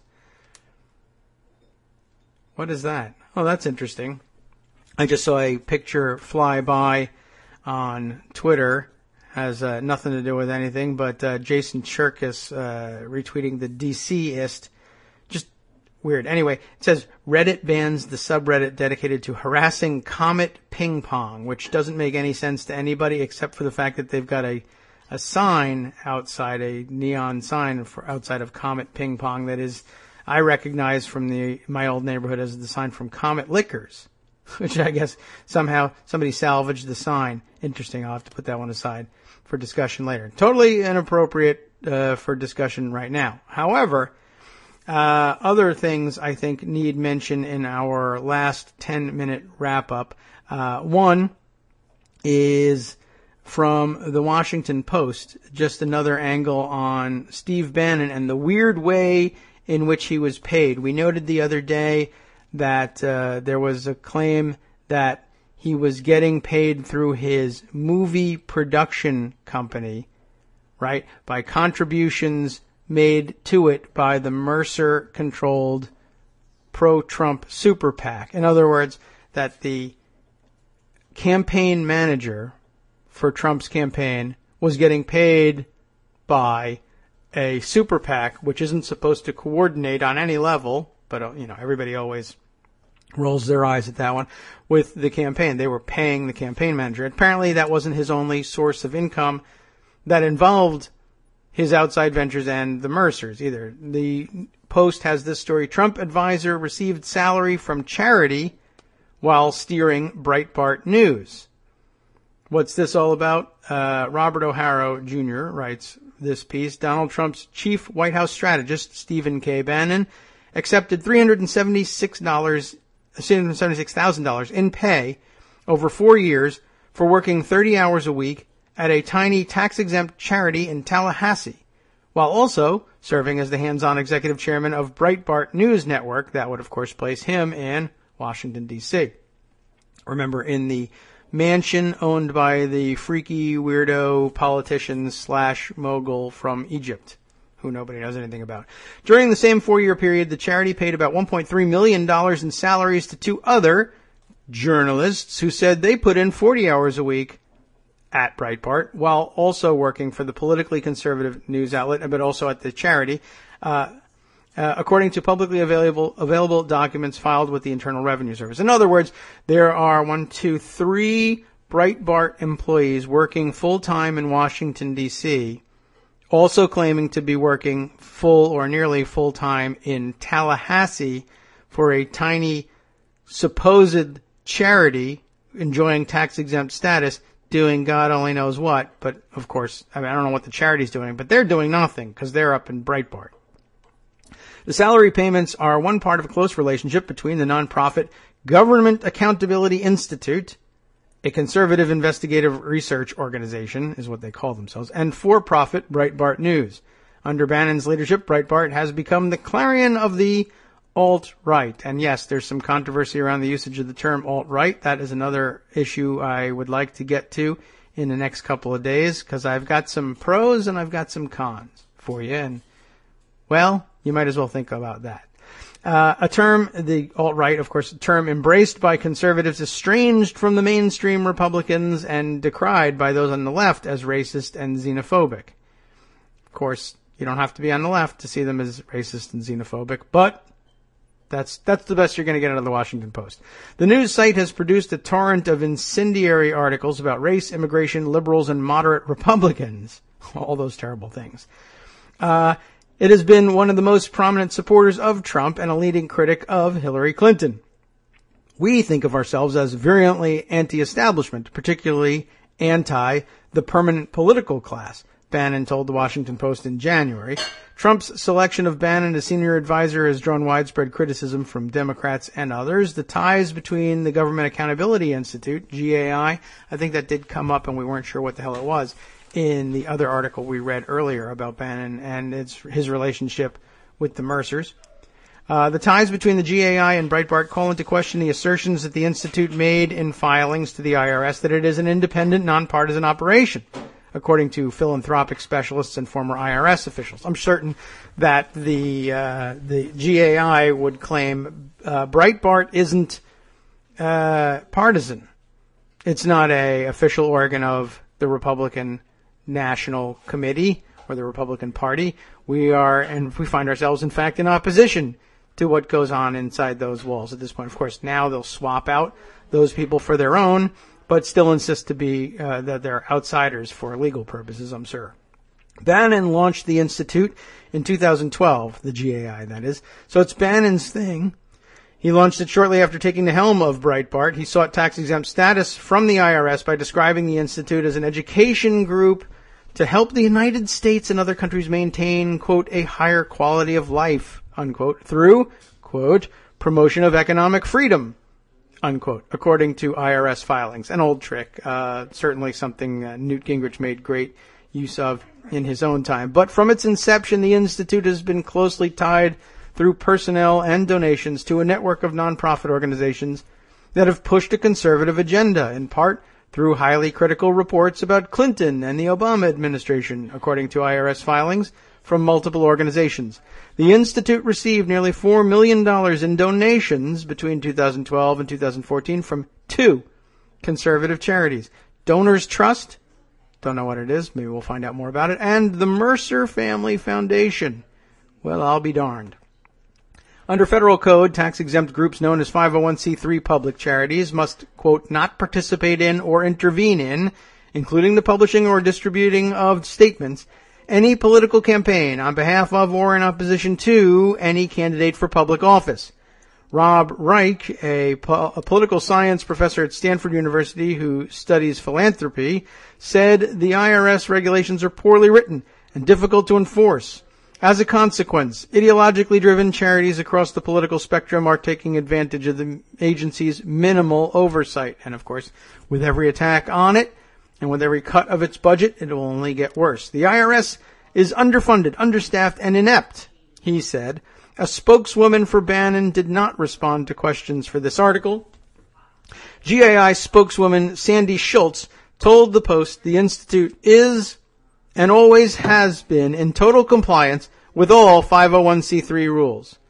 She also said that the group has a bipartisan track record of working with top investigative units in media on award-winning reports.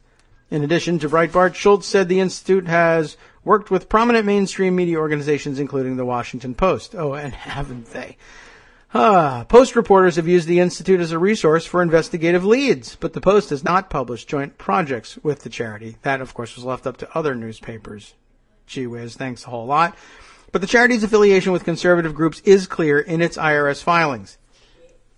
The Institute's board of directors included Rebecca Mercer, director of the Conservative Family Charity, who has become an influential advisor to Bannon and Trump, disclosure forms show. Mercer's father, Robert Mercer, a hedge fund billionaire, is a well-known conservative donor. Rebecca Mercer could not be reached for comment. How does she do it?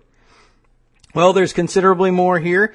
We'll share the details, but in future shows, I am sure, but I wanted to at least make you aware of it pre-Thanksgiving. We'll see if I can't put together a little bit for you to enjoy for the rest of the week, too. Don't want to overpromise entirely, but I got some ideas about what you're going to need to know for the balance of the week. In the meantime, we can hand things over to the guys picking up the reins on the after show, and you can always count on them to bring you all the other stories that we haven't had a chance to shoehorn in just yet.